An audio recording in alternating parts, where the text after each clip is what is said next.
Is this thing on? Hello, everyone. Welcome to another fun-filled episode of Fangirlz Assemble. I'm Fariha, joined by Kristan and Maddie. How are you all doing today? Oh, well, Maddie left, but I'm great. Maddie just unceremoniously left the show. This is a new thing. Every time we have to kind of keep track of how fast Maddie can leave and then come back again. She hasn't even lasted a minute, so she won. Do you want to talk about his beard yet? I'm so sorry. And we started talking, and I was like, no, my mic again. Well, it was like unlike that other day when Kristan just left unceremoniously. We said something, Kristan just left. Our post-show powwow. I didn't mean to. It's okay. Anyway, I'm just coming back from a 4-day New York Comic Con, so I'm very tired. And if I fall asleep in the middle of the show, these ladies will be screaming Chris Evans' beard, and I'll wake up. That'll wake you up. See, you lasted a minute. It feels like I lasted where it's like, all right, Fariha's asleep. All right, on the count of 3, let's all say Chris Evans, and then we all do it and you wake up. All right, our today's show is brought to you by InStockTrades.com, where you can go and get all your graphic novels for up to from 42% to 50% off. If you want Image, DC, Marvel, Dark Horse, IDW, Boom, Vault Comics. See, I'm remembering all this because I saw the giant signs everywhere in the show floor. You can go there and get all of these books for up to 42% to 50% off. They also sometimes runs deals of the week, which we have one for you this week that will be starting on Tuesday. However, there's also other books, like volume 1s of some of the trade paperbacks you can get up to like 99 cents to $2.99, which is a great deal. You can also get free shipping up within US after $50 or more.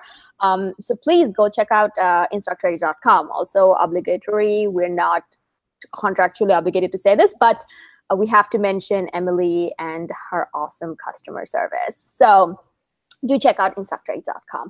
All right, ladies, how have you been? I feel like I came back to the real world from a different world. Like this con. It's like I was in a con mode for like 4 straight days. You're in a con haze. Yeah. I mean, well, and you had 2 weeks of cons too, because you had Baltimore and then you had NYCC. So basically, you've just been living in this fantasy land of comics for like a week total of time. It feels like it, like because I had to go like it was like very. I don't know. Like I had to go to New York for a different reason, and then I kind of stepped into the whole con thing as well for every now and then. But the thing is, I feel like I was in a total con mode. This whole thing about making plans, who to see, what time is what panels happening, or what time at what, like who's signing where and who's signing what. All the exclusive, though I'm not super into those kind of thing, but I was kind of like always doing that check and also going up to all these creators and talking about like, I love your work. Oh my God. So doing all of that, I feel like I'm still in that zone. Like it's been like, I took the bus at 2 p.m. and just arrived here at 6 and then just kind of frantically set up the show for getting ready for the show, but I feel like I'm still there. Does that happen to you ladies too? All the time. Yeah. I go to so many cons a year, so like it's a whole nother world you're in because it's so closed off, and it's not every day that you get to be just like in a space that's just full of a lot of people that all like the same stuff as you, basically, right? So because you go out in the real world and like, well, you know what? I probably can't talk about the latest issue of Green Arrow with just a random person, and there's like all these people. Maybe they're not all there for comics, but generally like geek culture. So it's a whole new place. And I always find it to be like, I know not everybody feels this way, but I find in the convention it to be a very like loving, supportive, inclusive space. And I know that's not every part of it, but for me, that's what I get there. Like I always like leave it on this high, and then I'm like, wait a second. There's no one in costume. What is this? Like I don't understand. You're just in a Target and there's no Harley Quinn anywhere. And you're like, what's happening? Right. So, and the thing is, like I completely agree with the whole inclusiveness, because you can see so many different people. Like, I feel like airport is probably the other place you can see so many strange people, but Right. it's like airport and cons. Like, those are like for me, it's completely different reasons strange. Because every time I go to an airport, I'm like, people are very different. Like, there's like a way too many different looking people. Like, Oh, for sure. and then you go to the con. That's also another, like, some people are really strange. Like, in a good way. fair. I don't mean it in a bad way. So, Kristan, what was the biggest con you've ever attended? The biggest? Like, crowd size-wise. Probably Walker Stalker in Atlanta. Oh, tell us about that. That is the biggest, like, Walking Dead convention. And because they film in Sonoya in Georgia, all the cast comes. Mm-hmm. So it's enormous and everyone's there and it's crazy. It wasn't my favorite because of that, but Right. What about you? Too many people up your butt, Yeah. What about you? Yeah. Too many people. Probably.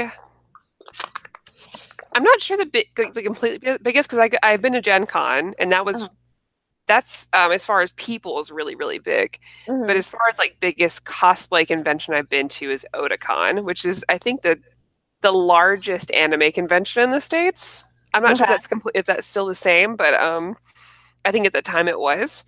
But I've been to like the largest anime convention in the States, which is Otakon, and like the third largest, which is ASEN in Chicago. And Otakon is it's in DC now, but it used to be I think in Baltimore. Oh, okay. And that's crazy, crazy busy. It's really fun, but it's so different from Comic Cons, because Comic Cons, I feel like, are very much like talking to creators in also a big vendor hall. Mm-hmm. But anime conventions, I feel like, are a lot of different things. You have a big arcade, and there's a ton of panel rooms, and you have a big vendor room too, but there's like, the cosplay culture is very big as far as like photo shoot locations. It's not, for me anyways, when I go, not as busy as far as like guests, you know?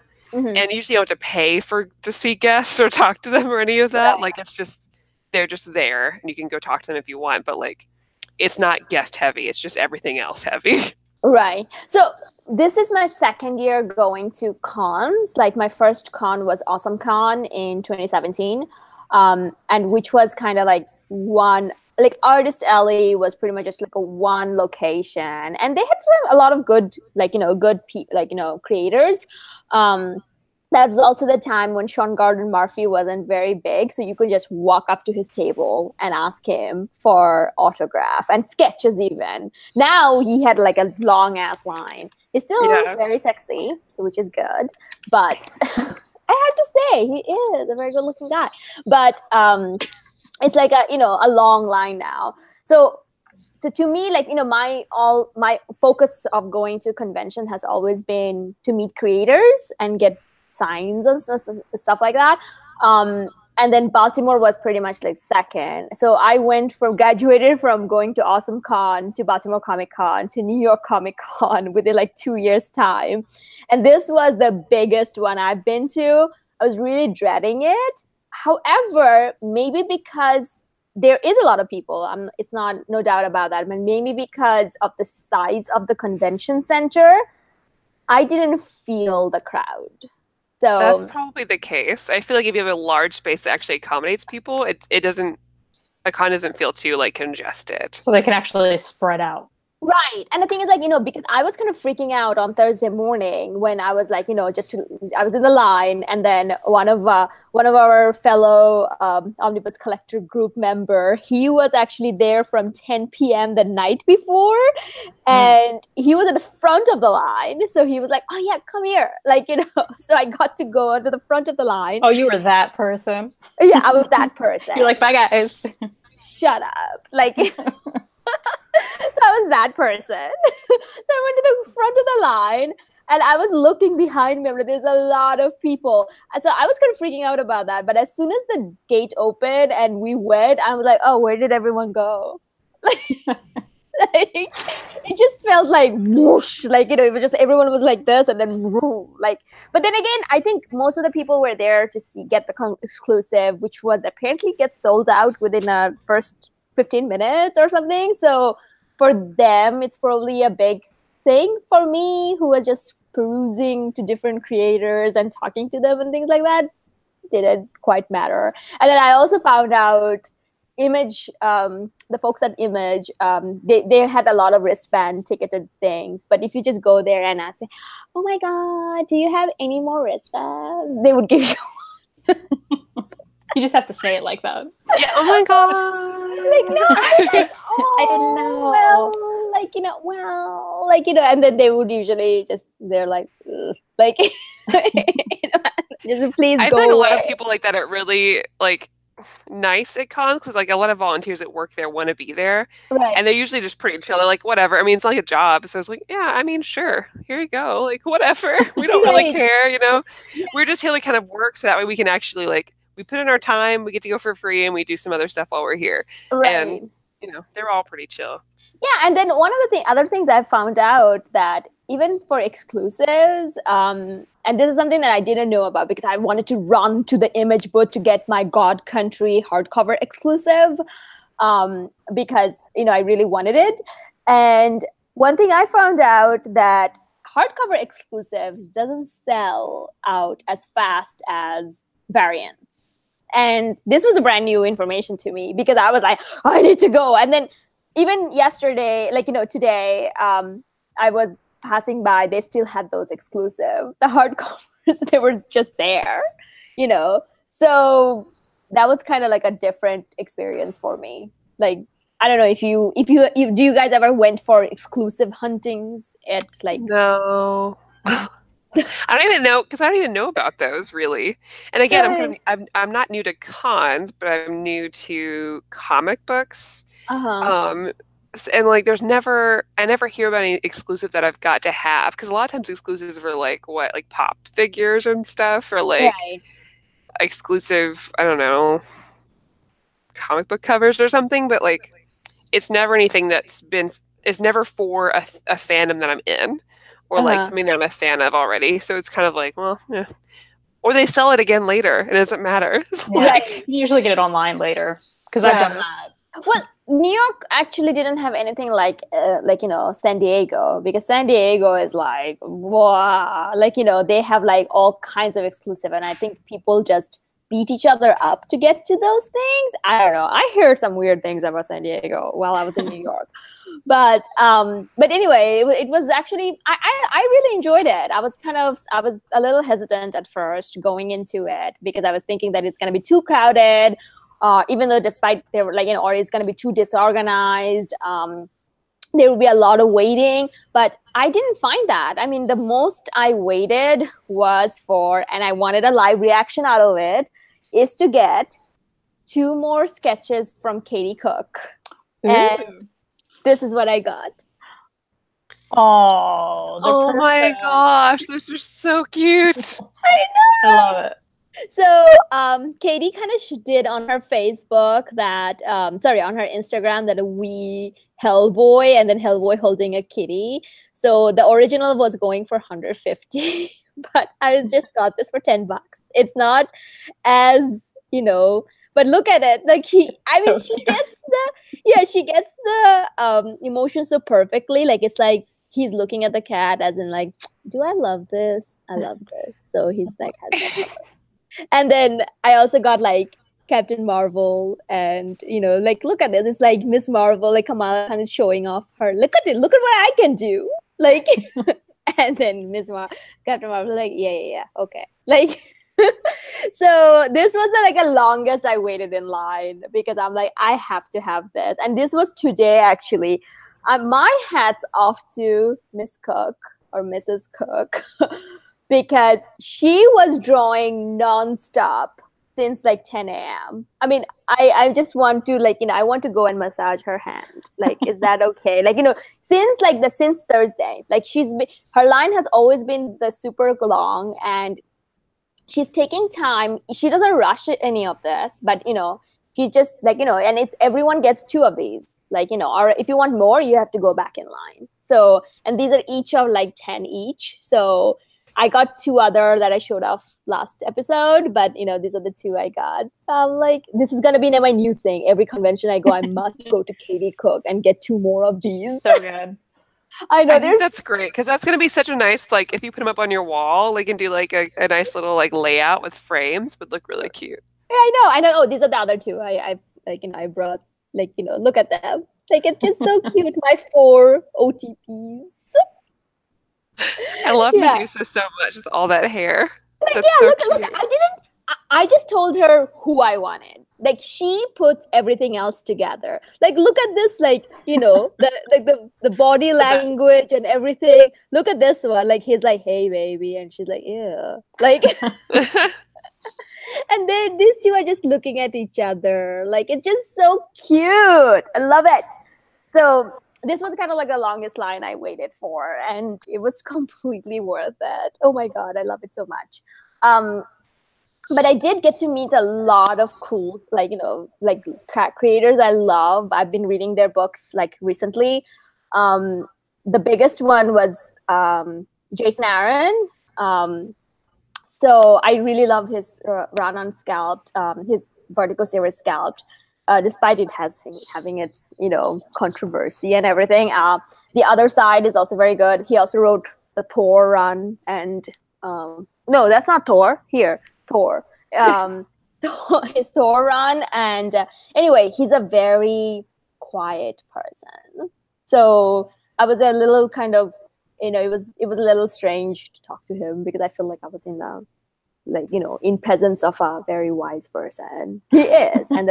But then today, when I got to a signing with him and Jason Latour, who actually does Southern Bastard, it was a little bit fun because I was the last person in line, and then they were like, oh, thank you so much for waiting this much. I'm like, oh, I didn't wait. I just came running in. It was a ticketed event, so I could just show up anytime. And then, I was telling him about how amazing it's going to be that he's going to be doing War of Realms, which was announced yesterday. And he was saying that this was his entire Thor run has been leading up to. He thought about that first and then been writing everything. Oh, that's awesome. I know. And then so he was like, well, this is what, and then Jason Latour kind of said oh, keep your expectation low. And I'm like, do you let I'm like, these artists nowadays, they don't respect creators anymore. Don't let him talk to you like this. I'm like, don't let him talk to you like this. And he's like, no, I'm just and he's like, no, raise your expectations and stuff like that. So I'm like, oh, do you mind if I take a picture with you guys? And he's like, they're like, yeah, if your camera can handle that much awesomeness. And I was like, oh yeah. So that was kind of fun, getting to meet them. Kelly Sue DeConnick was amazing as well because she came around and gave me a hug twice after I showed her my Captain Marvel shoes, so the band's shoes. So that was really fun to do. And also Patrick Gleason, because I was holding this giant book along with Bendis's Daredevil, because I also won the lottery for Brian Michael Bendis. And then I was holding both like that, and I'm like, and then he's like, oh, okay, do you want to drop it? And I dropped it, and he actually did a Batman doodle on it. Let's see if I can find a way to show this. Oh, by the way, Lee Clark says that Hellboy makes my ovaries flutter, and I don't have any. Talking about your little sketch. Oh, I know, right? It's just so cute. So if you can see it, he did a little Batman sketch there. It's a little subtle. That's cool. That's really good. That's really cool. Right? I know, right? It's a subtle sketch because he just saw me holding this and the Daredevil omnibus.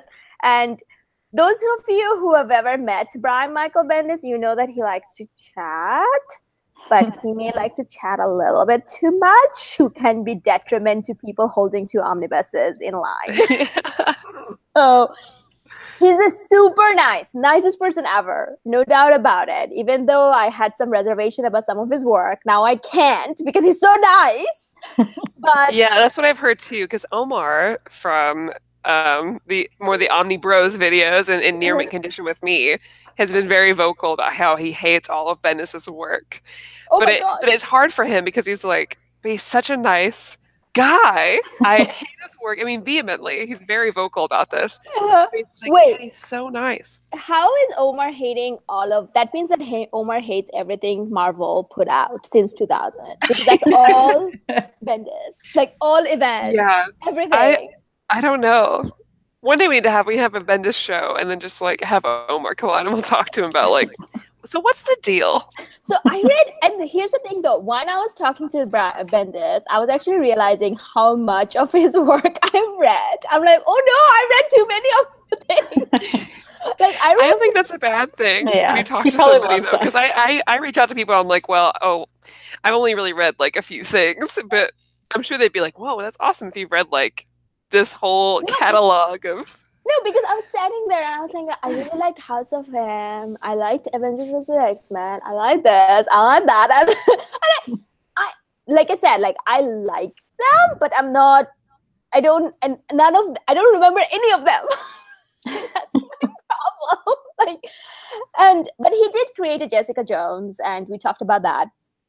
And he said that, he loves like how Kristen Reader was, how awesome she was. And then as much as I was like standing in line and going at like, other day, I'm like, it's okay. I earned this, bitches. So I stood there and I took 5 minutes talking to him. So, that's great. Yeah. So that was really cool. And yeah, Patrick Gleason was amazing as well, because he was like, oh yeah, like, like it's so amazing. Like, and we chatted about like issue 18 of Batman and Robin. If you haven't read it, I highly recommend people reading it. Peter Tomasi. Yeah, Peter Tomasi and Patrick Gleason's. I love Tomasi. I love him. Yeah, I want to meet him at a con. Really bad. He's very amazing as well. I met him at the Philly, the Keystone. Keystone, yes, I met him at Keystone. So he was really amazing as well. So I got to, it was really fun. And Kieran Gillen is the other person, like, I have met, like, he was super fun as well. For some reason, I forgot that he's English. So when he started going, howdy, like, in his, I'm not going to try to do an English accent. But when he did that, when he started speaking an English accent, I'm like, whoa, what's happening right now? Him and Al Ewing as well. So one thing I have to say, like, Al Ewing, Jerry Dugan, and Saladin Ahmed, I do not understand for the life of me, why do they not have a long line in front of them? Like, you could walk up to them. Like, especially Jerry Dugan. Like, he ran the greatest Deadpool ever. I cared about Deadpool after reading his run. No one. Like, Al Ewing, he wrote Loki and Ultimates. Now currently writing Immortal Hulk. You can just walk up to them. So is Saladin Ahmed. He wrote the best Black Bolt, book ever. I was like, what's happening right now? Somebody's gonna get him though. Like, I feel like after that Black Bolt run, which was, I mean, well, I guess it's not over, but I mean, after that Black Bolt book, especially for Volume 1, like, it was so good. I mean, out of nowhere, so good. And I would have never. Black Bolt is like the farthest from my mind as far as like if I was gonna focus on who I liked in the Inhumans, I'm like, it's not Black Bolt. I'm so bored. But man, that book changed everything. I mean, somebody's going to scoop him right up, and he's going to be a big name for sure. Like, especially if he continues with that. Like, I want more of him and that artist he's with. I just want them to stay together forever. Well, that's the thing, though. That was his debut book as well. It's so good. It's so good. Kristan, you need to get on that. I will. Like, you're gonna love him. Black Bolt's great. And the thing is, like you said, like we both you and I, Maddie and I read it without knowing anything about Black Bolt, right? Like we just we both went after like Hickman's Avengers, and then to that Black Bolt run, and we loved it so much. I loved it to the point where I have to now go and read every Inhuman because I feel like I need to do it. It's just amazing. Oh, I love it so much. But anyway, also so I actually told Al Ewing, does he need a manager? I would be his manager. Yeah. The other person was Greg Pup. He was also another person who was like, no line. I'm like, what? what's happening right now? Like, he didn't also have a line, and they kind of put him in like a corner there. I'm like, what's going on? He was selling this book though, The Princess Who Saved Herself. Can you see it? Looks so cute. Aw. Yeah, so apparently it was kickstarted by his production, like, his publishing, and there's going to be a second version of this that's going to be kickstarted soon. So I saw this, I'm like, oh, I have to have this. It's like, it's a very cute, I haven't read it yet, but flipping through it, it's a very cute, a princess who saved herself, like, super, super cute book as well. So I kind of, now thinking about it, I'm like, I should have gotten a copy for each of you. I don't know why I didn't, but yeah, but I'm pretty sure you can find it online. Like if you girl, like, if you ladies really want one. So this is kind of super cute book that he was selling. So I kind of went and, said hi to him, and I also told him about how much I loved Planet Hulk and World War Hulk. And he was like, oh yeah, thank you very much. So he's a doppelganger of Ryley. Oh, I've heard. Yeah, I saw that. He is, because I'm like, Ryley, but he has the same look about them. So I was kind of like, I'm kind of disappointed that these people don't have long enough line. It's like, what is happening right now? So, and I also got this commission done by Kristan. Good. Yeah, look at this one. Kristan Gutsnook. She wrote Hench Girl. That's like, I got the exclusive New York Comic-Con exclusive by Dark Horse, the hardcover, which is a super beautiful looking book. So she wrote Hench Girl, and actually Kristan will be joining us next week for an interview. So this is an early announcement of that. And I also got her to do Miss Marvel and Lockjaw. Like, I thought that was so cute. It's so cute. Oh my god. There's nothing like getting original art at cons. Like, I know, I right? live for that. And the thing is, especially because I was looking for someone who can do cute Miss Marvel for me. I didn't want it like, what's out there. So she actually posted on her Instagram of like Miss Marvel just standing there with a cup of coffee. I'm like, I want one. And then she drew this, and I look like Lockjaw with her one of his eyes closed, one open, just looking. She's like, where are you going? Like, what a good boy. I loved this so much. So this is like another. So she will be joining us next weekend, next Sunday for this. So. To talk about Hench Girl and her new book, Making Friends. So do tune in for that. What else I did? I'm thinking what else I did. Oh, this is like the biggest one. Femme Magnifique. So did you ladies heard about this at all? No, and you mentioned it, and that cover looks awesome. Yeah, so like, what's that about? Because I mean, obviously the title intrigues me. Yeah. So IDW were having a Femme Magnifique panel, right?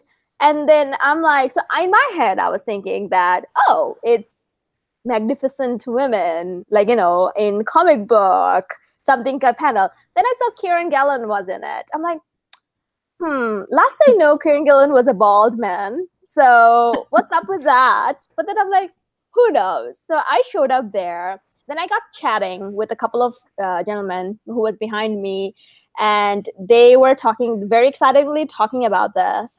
And then I found out, I saw the book, and I'm like, whoa, turns out this is an anthology book that was put together by Shelley Bond, who is the ex-editor of Vertigo and current editor and creator of Black Crown imprint. Talking is hard, guys. At IDW, and she put this together through Kickstarter, where you can find the hardcover, and then IDW picked it up and did the paperback. So this book is actually 50 magnificent women who changed the world, and it's their story. And the creator, each story is done by different people. So it's like Mary Anning, Sylvia Earle. I don't know who these women are. And that's the saddest part, because like just the same way I learned about all the ladies who were worked in NASA during the moon landing through the movie Hidden Figures, I'm going to learn about all these ladies through this book. So, and that's one of the reasons that was Shelley Bond's target, was because she was like, there was not enough story, not enough comic book, especially in the comic media, of women's story, well, I mean, it just like, she was saying that there's not enough book that was put together like this. So she decided to reach out to people and do it. And then Kelly Sue DeConnick, Kieran Gillen, Jared Way of Umbrella Academy, Dan Parent, T. Franklin, Chuck Brown. Like, there's like a long list of people who worked on this to bring this together. So this was kind of like a highlight of my tour, because a highlight of my con experience, because I get to go to 2 of the panels. Then after getting this, I went through the whole panel and got everyone who was present, like the whole con, and got everyone who was present there to sign the book. That's awesome. I know. So I don't even know how many people I got signed by, but it's a lot. Oh, Marguerite Bennett also did something. So yeah, there's like a lot. I never heard of these ladies. That's the saddest part. Like Louise Fitz, Maria Bonita, Margaret. Okay, Margaret Atwood. I've heard about that.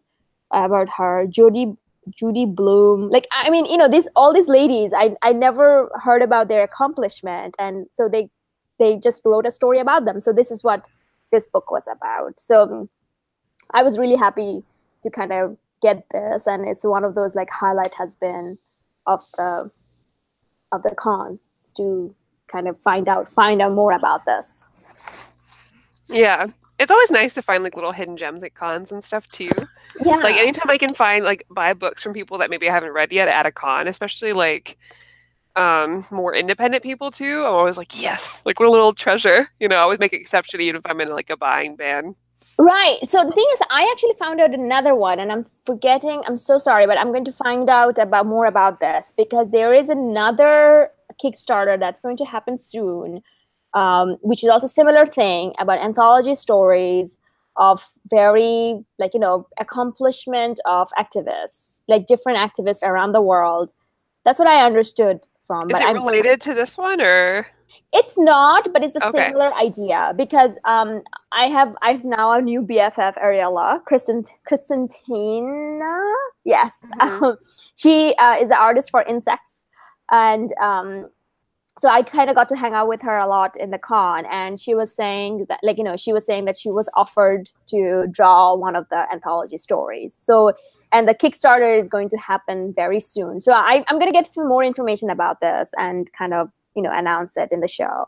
But it's kind of similar vein, about little stories that's going to, and Shelley also talked about they want to do it for other, more of it, like volume 2 of this as well. So, and this has been picked up by IDW. So Black Crown, like the imprint that she started. So this is going to be I haven't read it yet, so it's going to be amazing. I love the ideas of like different writers and different artists working on each chapter, telling the whole story. So I'm really looking forward to this. And it's always so cool to see artists and writers come together for that kind of thing. Like, I know that there was that like after that shooting at that club in Florida, that like DC came out with like a Love is Love with like Wonder Woman on the cover. And then I also have a thing that I haven't read yet, but I bought it. So I wanted to support it. Well, man, where is it? It was after what happened in Puerto Rico. Yes. I have that one up here too. I'll have to grab it down later. I don't know. I can't read my collection fast enough to find it, but I love stuff like that. Yeah, so it's kind of like an anthology story, and so if you don't go rush out to get this yet, because we may have some special deals with this coming up next month. So stay tuned for that. But yeah, I'm really looking forward to reading this. So All right, and the other one was T. Franklin.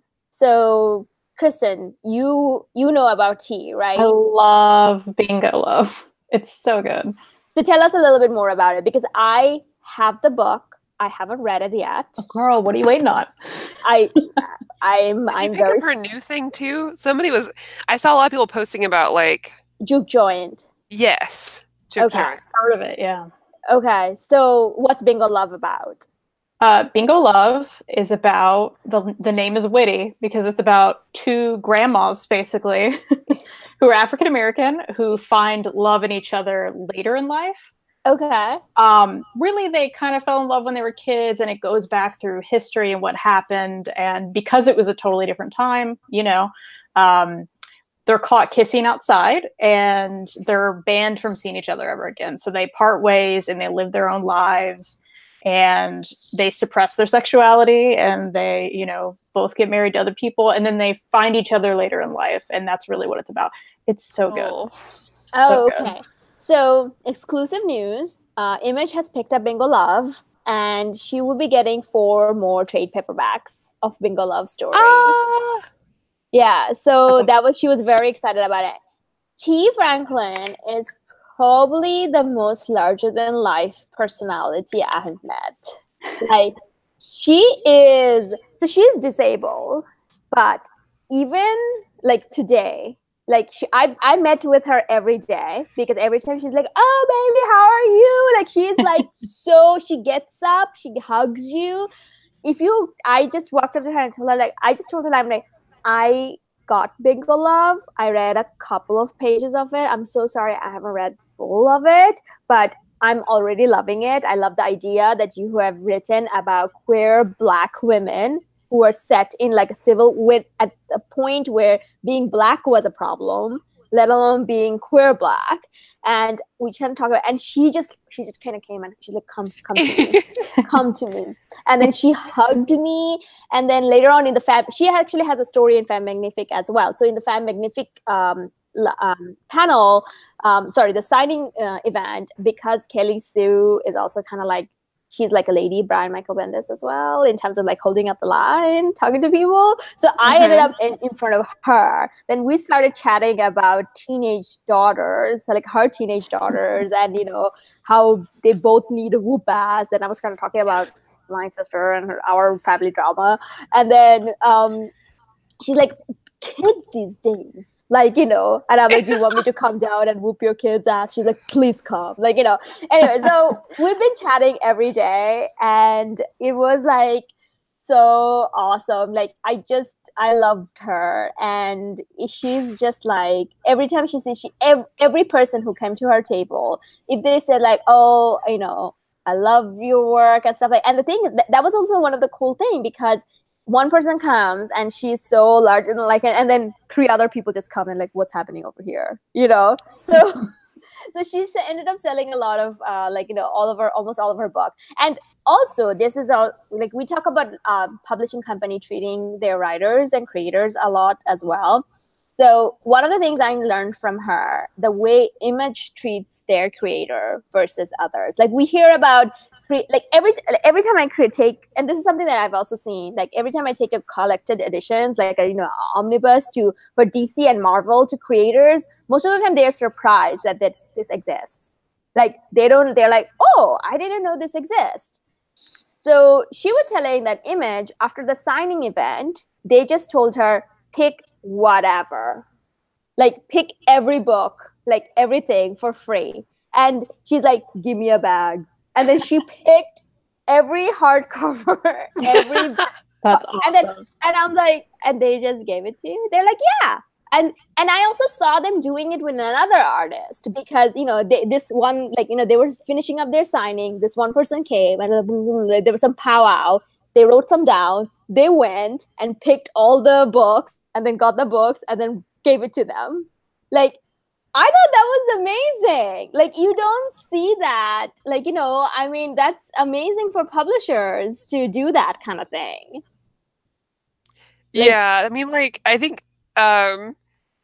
Chris and I were talking about something similar yesterday about like the differences between publishers and like how they treat their creators and or how they don't really treat their creators at all, like, or they don't really, you know, give them their due.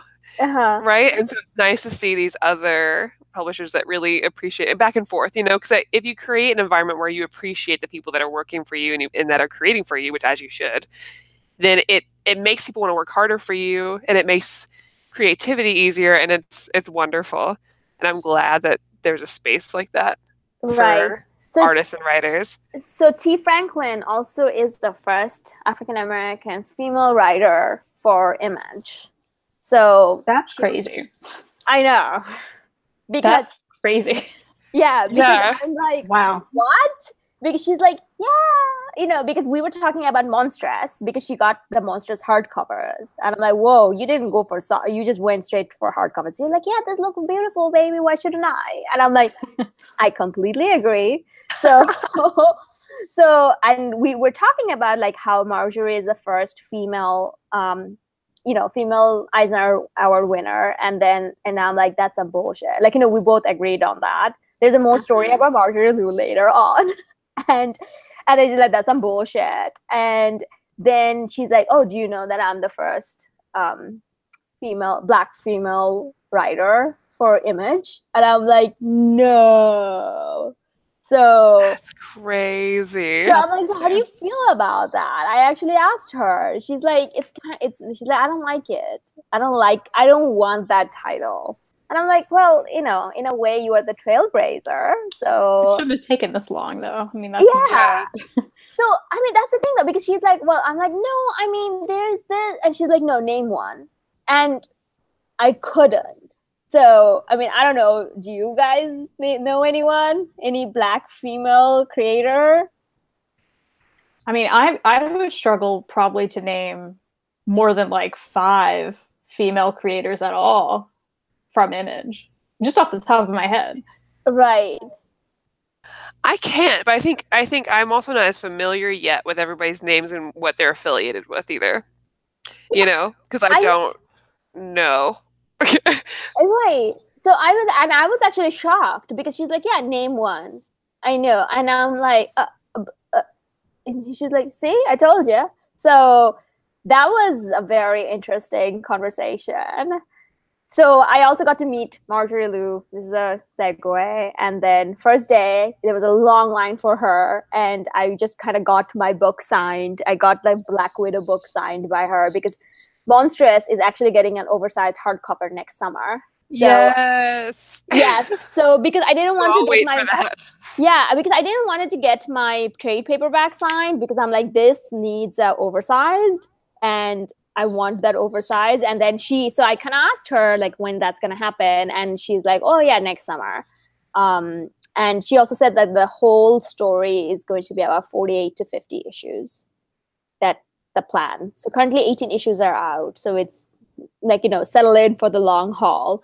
So first day I was like, oh my God, I was a little starstruck. And then, you know, I was fumbling there. So next day she didn't actually have a line. So I just kind of walked up to her and I'm like, I'm sorry. I was like really shell-shocked yesterday. And then she's like, oh, and then she actually holds my hand. She's like, you're so sweet. I'm like, I know I am.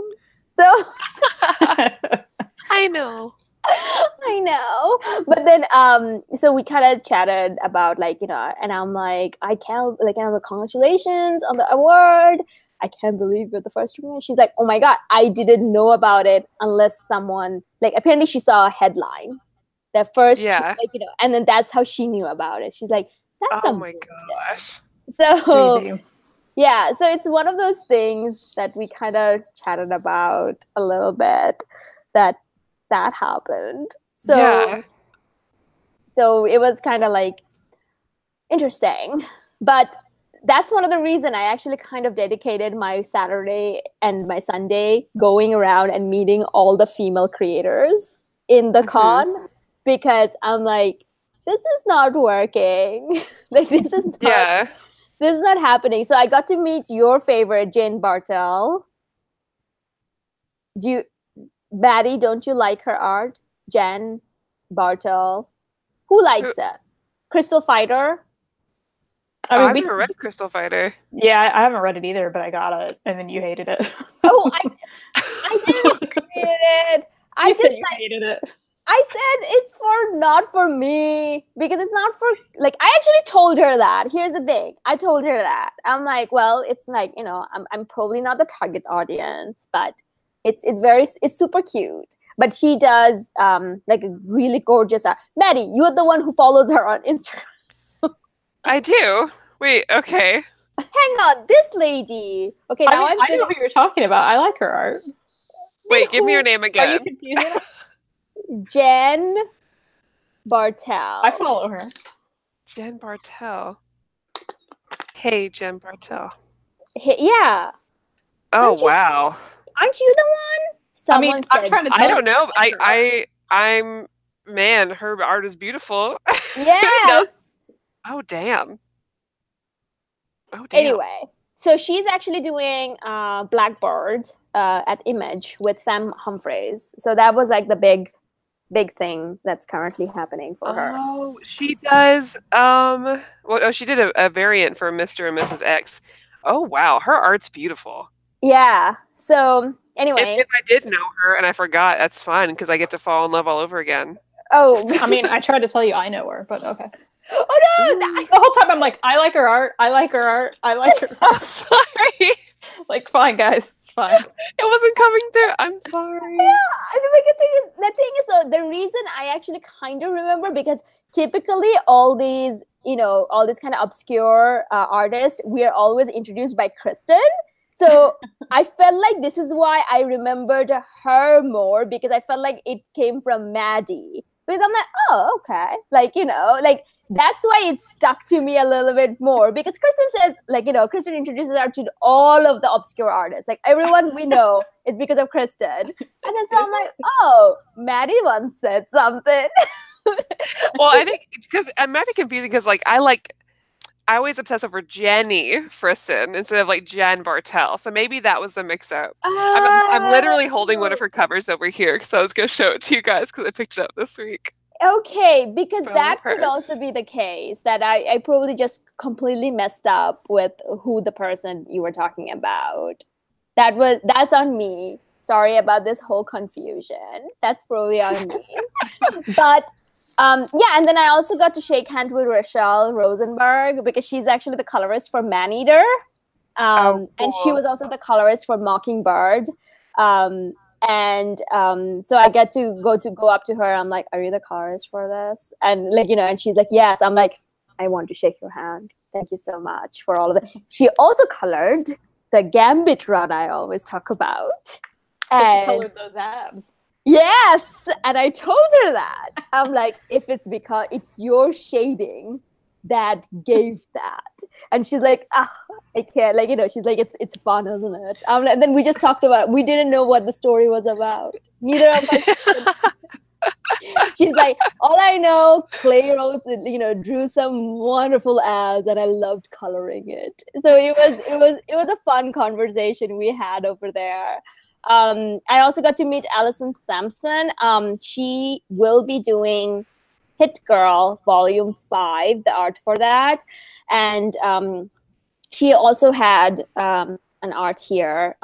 Sadly, as with all the accomplishment of ladies, I don't know. I also don't know what else she have done. And that's on me. That's like, I didn't. But I got to kind of chat with her a little bit as well.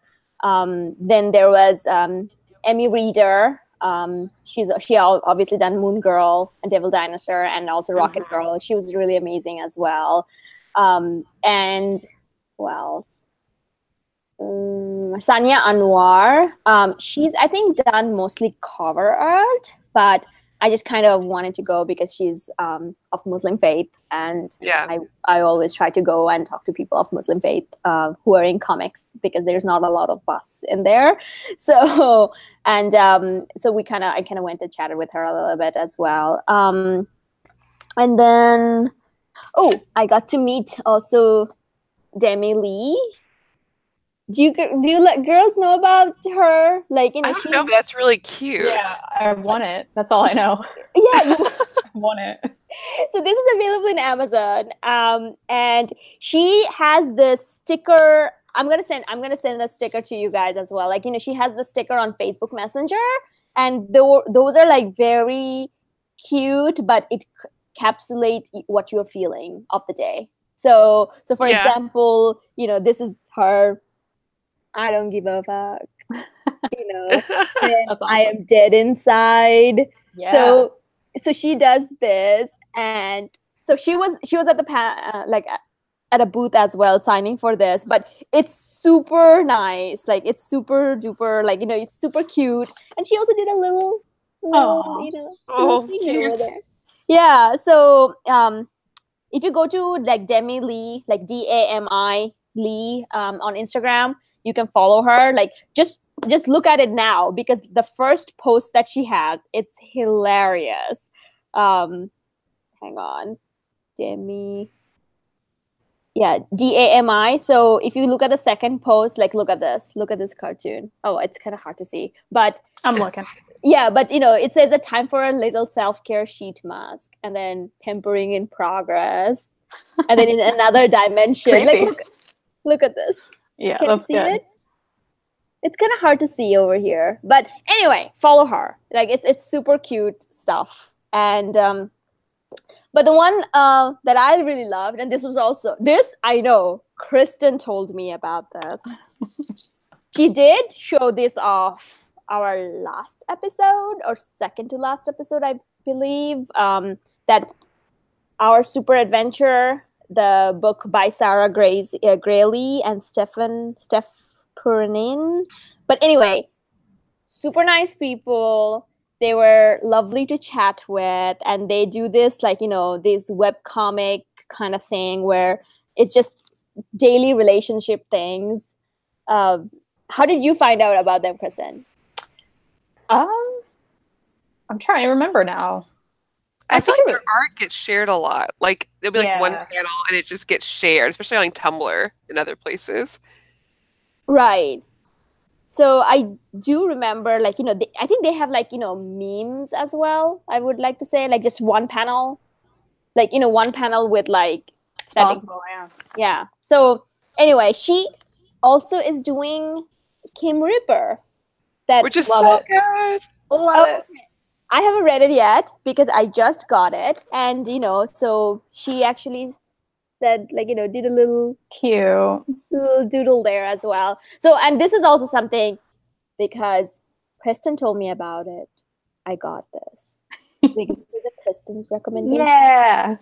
And that's also part of our, like, and something that somebody asked in the comments if we had any, like, spooky recommendations. Oh, yes. And we have, like, a little, we'll get to that this episode, just so you guys know kind of what we're reading if you want to read along. But, like, Kim Reaper's one of those also that's kind of in our, like, our spooktacular, like, reading list for the month. It's spooktacular. No, I know, we can call it should be spooks with a Z. Oh, yeah. Spooks. Our spooks list. Spooks reads. Oh, God.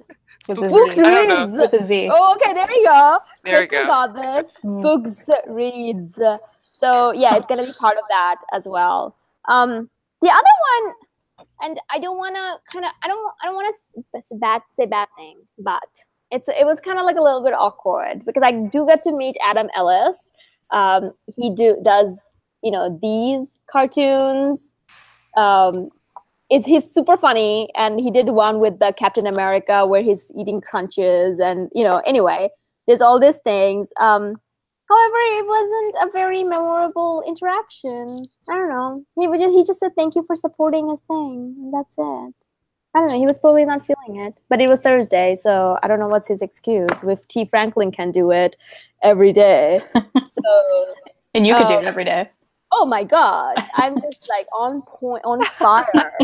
So that was kind of like, oh, and another thing I got was this is my all-time favorite book. I love it. I said that, you know, to bury me with the absolute version, which is coming up very soon.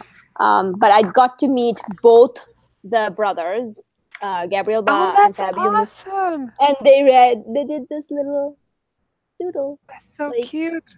I know. So one of them is also the artist of Umbrella Academy. I think Gabriel Ba is. So I just read that this week too. I don't know why I waited until now.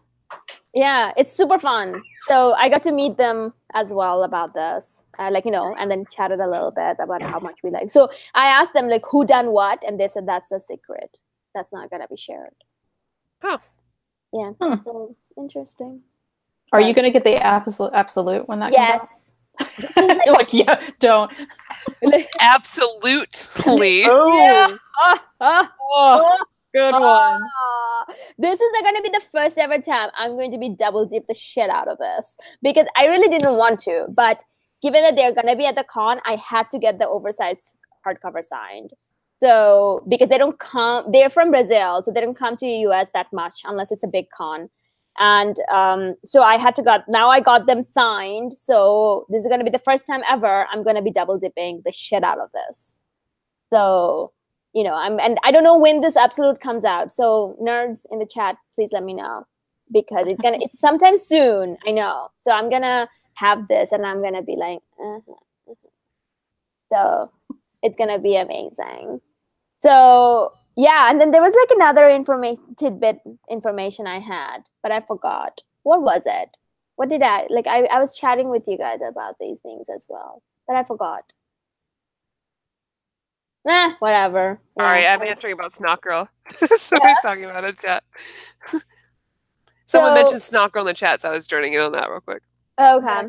But anyway, so I'm done. I'm done talking. Oh, before I'm done talking. Hang on. There's going to be one more thing. I also got this from the Hellboy. This is like an exclusive poster that they were giving out. So be jealous, everyone. Look at this. So it's like they were giving out one print for everyone, and it was this was also another thing that I had to do a lot of hair swooshing to get this because, and this is like, you know, the reason because of that is like they were doing it intermittently, so you never know unless you were hovering around there that they're giving this away. So I kind of stood there for a long time and then chatted with them, and then I'm like, well, I really want it. But you know, I don't know, I'm not gonna be here and stuff. So they're like, okay. Then they went back and came back with a stack, and then he was like, here you go, please leave us alone. Please don't talk to us anymore. You're so good at that. Yes, it was pretty much he had that resigned look about him that is like, leave. Thank you. Please. Yeah, but it was worth it because here's also another thing. This comes with a timeline at the back. So this is the grand thing of this. So it tells you like what Hellboy events happen. So if you need a reading list, this is what you kind of go by, I guess. Yeah. But, you know, it kind of tells you all the things, what happened. And yeah, I only found out about it on that day. And then I'm like, I must have it. Give me. And then, yeah, I got it. But anyway, so I'm going to shut up now and let two of you talk. Do we want to talk about the spooky reads? Yes. Let's do that. Let's go ahead. And then we can talk about like what we've read this week or whatever. Right. So number one of the list is Lock and Key. Well, I know. Okay, so maybe Fariha had a very like underwhelming experience with Joe Hill. Joe Hill, and so she's I'm still gonna read the book. I'm gonna read the book we're gonna read it. So okay, listen, I'm gonna maybe his stomach was upset. Maybe he has something going on. Maybe he had like, you know, hot diarrhea like coming out of his ass. Is that what you're saying? Jeez, yeah. No, but the thing is like, no, okay, I'm gonna let people decide. I usually don't like to back talk about creators, but I'm gonna do on this reason because there was an signing event, and they were signing, and it was coming to an end. And then I'm like, okay, I don't have the book with me, and I am not a ticketed event person, so I'm just gonna walk there and then say like, hey, I really enjoyed your work with Horns, the novel, like, you know, because he's writing, you know, and then I was expecting to be like, oh, thank you very much, you know, like that's all I was expecting. This was I got. Thank you. Then he just turned around and started talking to the person next to them. I almost wanted to say, you know what, you motherfucker, your dad writes better than you. That's what I wanted to say. Because I'm like, right? Like, yeah, and I'm like, you know what, your dad writes better than you. Like, shut up. Like, your dad created this genre. Like, get out of here. So, those of you who don't know, Stephen King is his father. So, it's like, I'm like, that's what I should have done, but I didn't want it to be kicked out of the con. So I would like to see what other people's interactions are with him. But I understand though, because like I think being from Kentucky, especially like for me personally, if I'm overly nice to anyone and they dismiss me, or like if I hold the door open and they don't say thank you, like little things, I'm just like, how dare you? I went out of my way to be nice. Being nice is great, and you just can't even be nice or friendly back to me. I just don't understand. Like, what is it? Or like letting people in front of you, like merge in front of you when you're driving, and they don't. They don't do the hand. Oh my god! Hold me back! Hold me back! I want to get in the car. Like.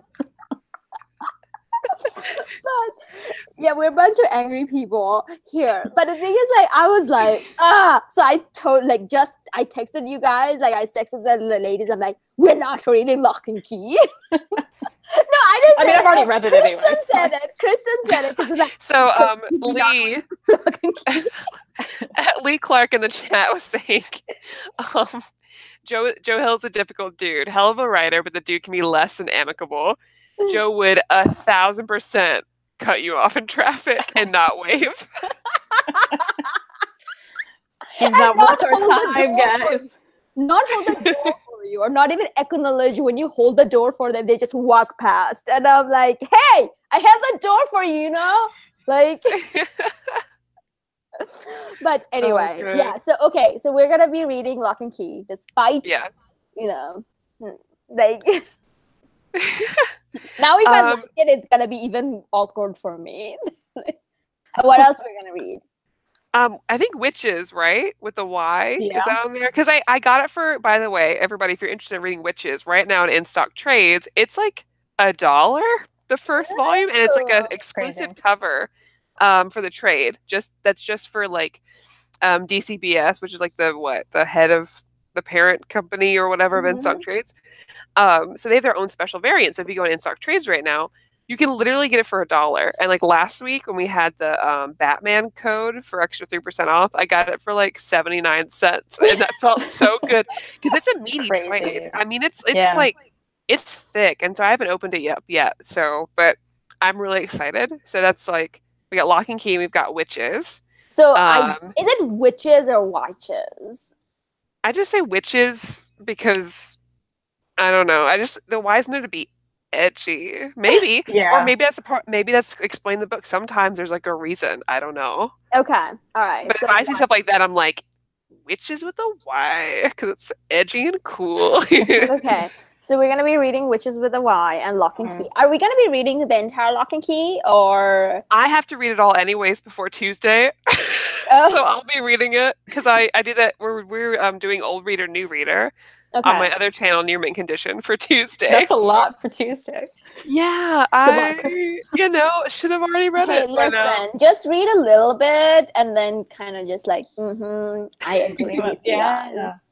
I read really fast, so I don't mind like curling up with my tablet tomorrow night and just kind of running through it. Okay. What else? iZombie. Woo! Yes. So, I love how thick this is. Oh yes, God, there's an omnibus. That's all it takes, right? You just like turn it over. And I'm like, is it hot in here? Is that an omnibus?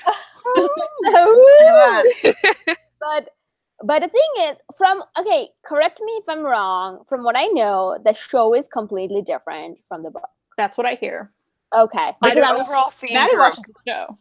I watched it so religiously. Yeah, me too. So I haven't. Well, hang on. I haven't watched the last 5 episodes of season 3. And is season 4 out yet? I don't think it started yet, so you're still Okay. good. Okay. All right. Oh man, I know we're talking about comics here. Sorry for everybody's watching at home real quick. So you've watched iZombie.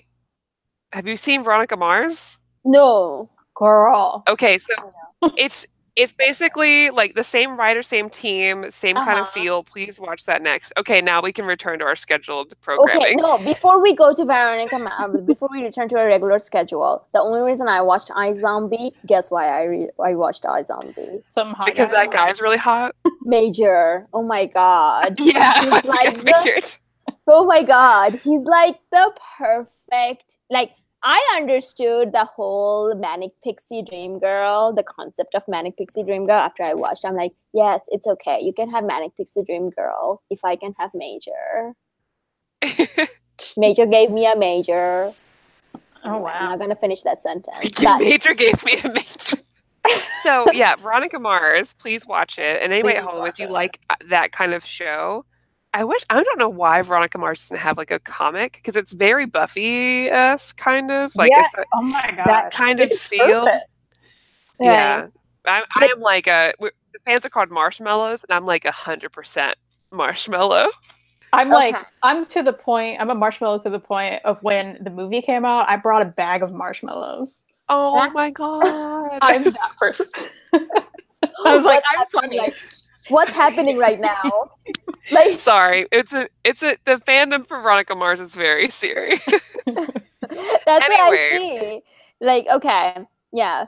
So here's also another thing. People might say that, oh, Major's not a real name, because for the longest time I'm like, what the fuck kind of name is Major?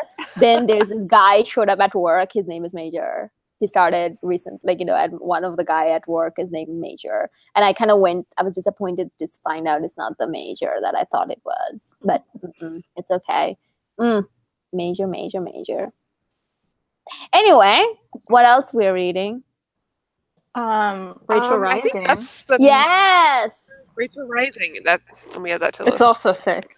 It's also a thick. I love it. I love that thick book. Like, I had to make it creepy. Sorry, deal with it. You were just creepy, Fariha. It's fine. Yeah, exactly. I mean, listen, if I said, ugh, you know that you were in trouble. Like, we can't have 2-person in this 3-person group going insane like that. Like, there needs to be a limit. We all have our own parts to play, okay? Don't walk into my parts. I get to be the creepy one. I'm just kidding. But yeah, so okay, so let's recap. We're gonna do Lock and Key, Kim Ripper, which only 1 volume's out, iZombie, Rachel Rising, Witches. And if we don't get to everything, we don't, but we're gonna just try. Yeah, we're gonna try. And don't forget our pick of the month for October, which is, who's gonna do it? Kristan, you tell us, because it was your pick. It was Saucer Country. Ooh! It's an IDW book, so it's usually 30% off, I believe. It will be 50% off on Tuesday. Yes, for 1 week. So starting at 3 p.m. Eastern Standard Time, or 2 p.m. CST, you're going to get that for 50% off. So Saucer Country is done by Paul Cornell. Paul Cornell. And the artist is Ryan Kelly. Okay, and Paul Cornell is also wrote Doctor Who.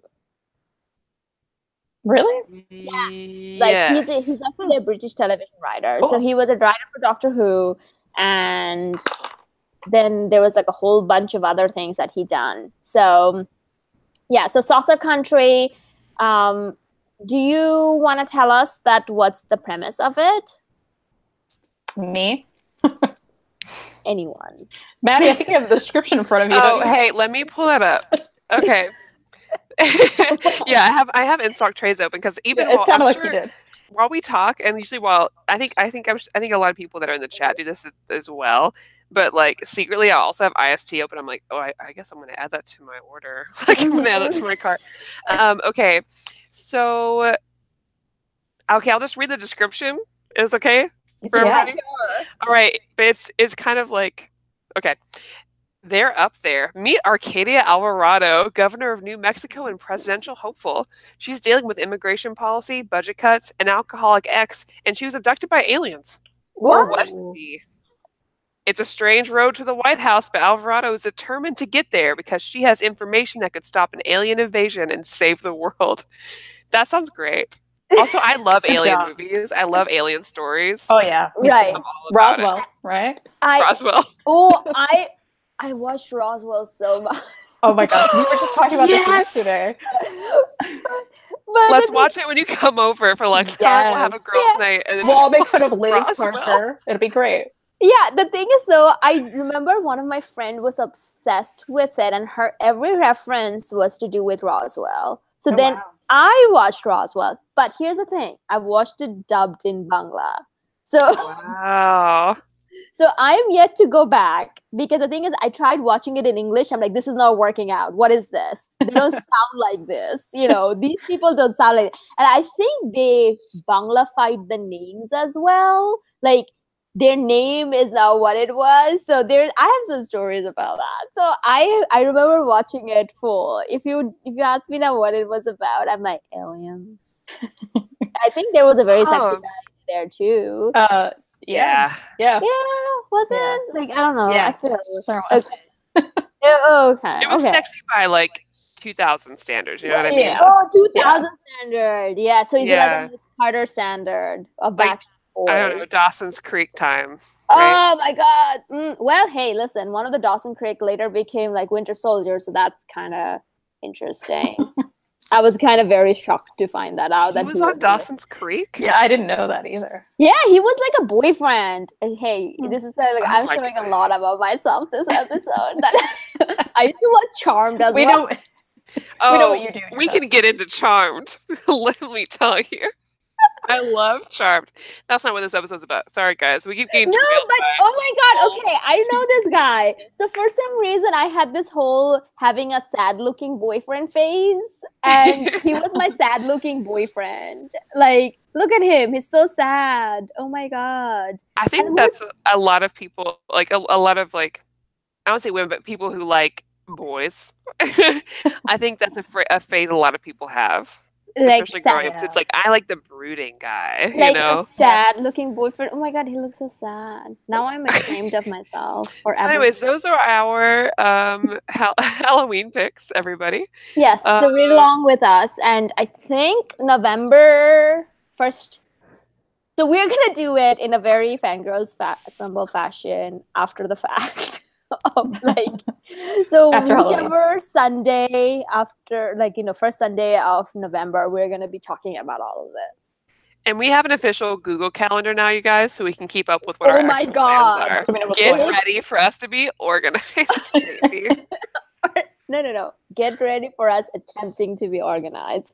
So yeah, so we're going to talk about it, because today we're supposed to talk about Gem and the Hologram. And how many of us read this? Anyone? Anyone? How many of us read this? Okay, here's the thing. Okay, here's the deal, guys. All right, you hear it now. I'm going to put it in the Google Calendar. You'll remember. Next week we have a guest. We won't be talking about it.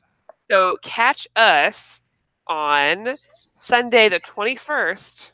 We also have another guest on Sunday. Catch us. We'll figure it out. We'll let you know. But we're going to talk about it. And we're going to have like a whole half of this. We haven't forgotten, I promise. Wait, what's happening on the 21st? I was in Japan and jet lagged for 2 weeks. He was at cons. We're doing our best. Do we have something on the 21st? I was in consecutive weekend, so I didn't get to read much. But yeah. So yeah. Do we have the 21st open or no? Is that another guest? No, 21st we also have another guest. But the thing is, like, I don't want to say who it is right now. We won't tell anybody yet. No, because the 28th. Yeah, 28th. Well, 21st is going to be a problem, but okay. Huh? We'll talk about it after. That may be okay. Well, one day in October, you guys, we're gonna talk about this. Gem October 28th, Gem and the Holograms. That's what's happening. Or one of these days. But we are also supposed to do a giveaway for this. However, I am disappointed at that no one wants free books, because only 2 persons entered the raffle. And because of this, those 2 persons each will get a copy of this. Yay! Because I have 2 copies. So wonderful, though. Lovely. Yeah. So I'll reach out to both of you. I know who you are personally and everything. And those are the only 2 people. Now, unless I don't know how to look in Instagram. But so far, only 2 person have tagged us. And I got, like, you know, with the appropriate, all that, what we talked about. So each of you will get this. However, one of the copy will get out after I have read this. So please stay tuned and bear with us. But I will reach out to both of you and figure out logistics for that. So that was that. But also, I want to do another impromptu giveaway as well. Because I got the hardcover of this, because I'm fancy like that. I'm giving out the soft cover, the trade paperback of God Country.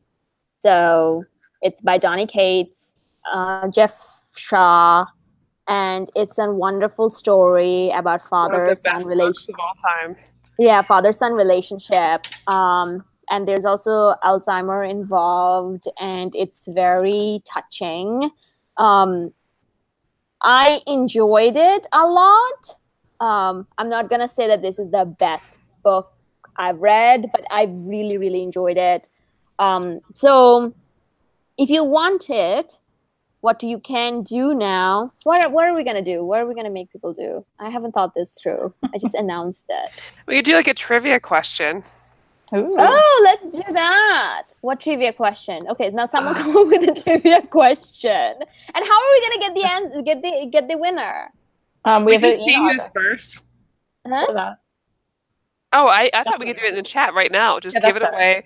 Keep an eye on the chat, and whoever answers it like first, maybe, or we can do like have one of us pick a random number, and then I don't know. You know what? You can't. Yeah, we're gonna pick a random number. Let's do that then.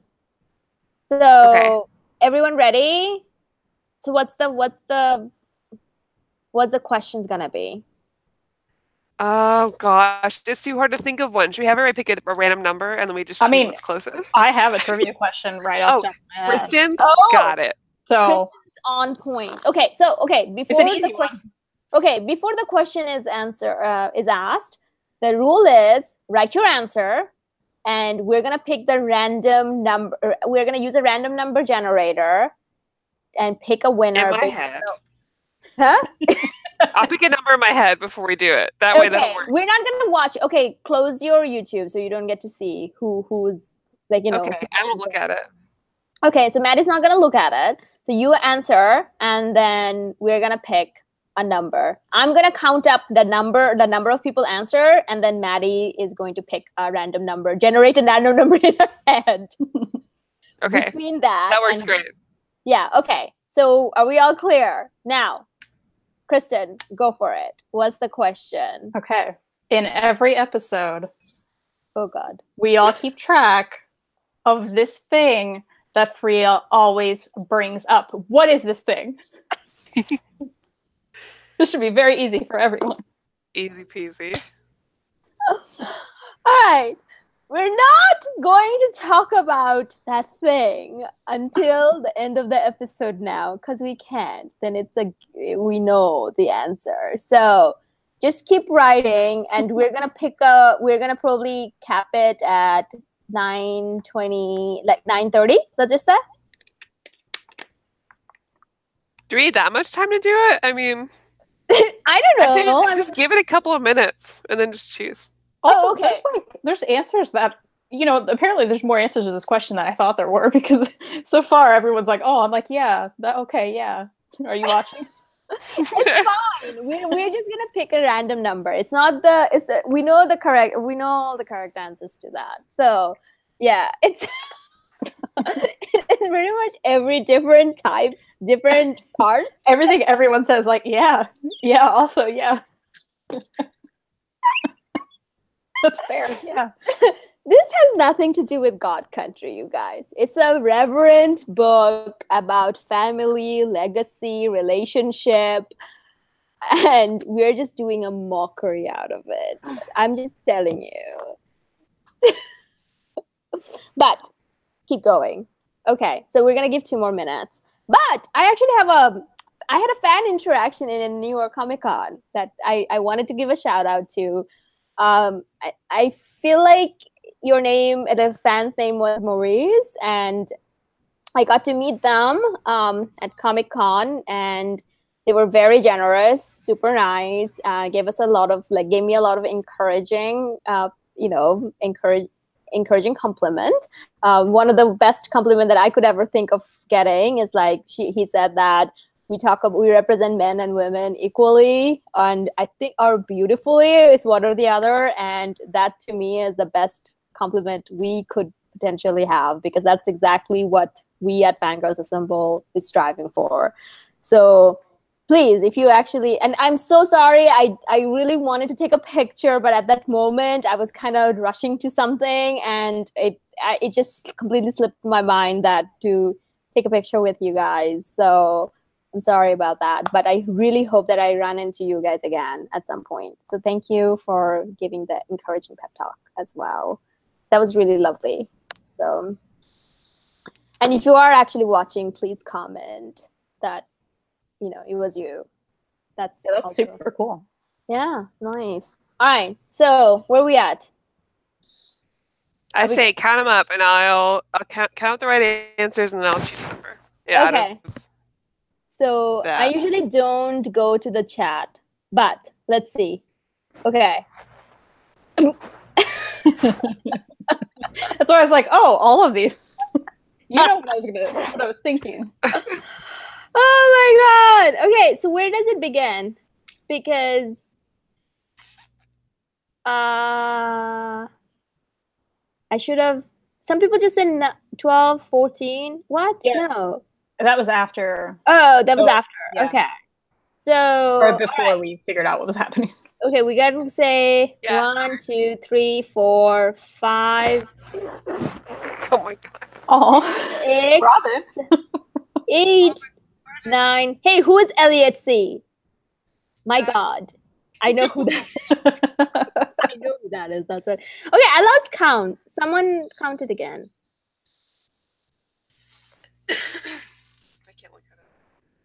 Oh no! Oh, there it is. I thought my mic was out.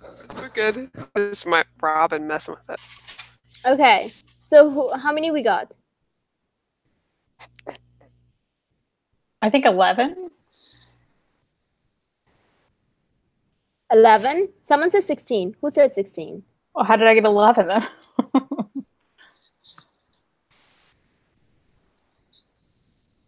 Okay. 11. Maddie, pick a number. 6. Okay. All right. 1, 2, 3, 4, 5, 6. The will.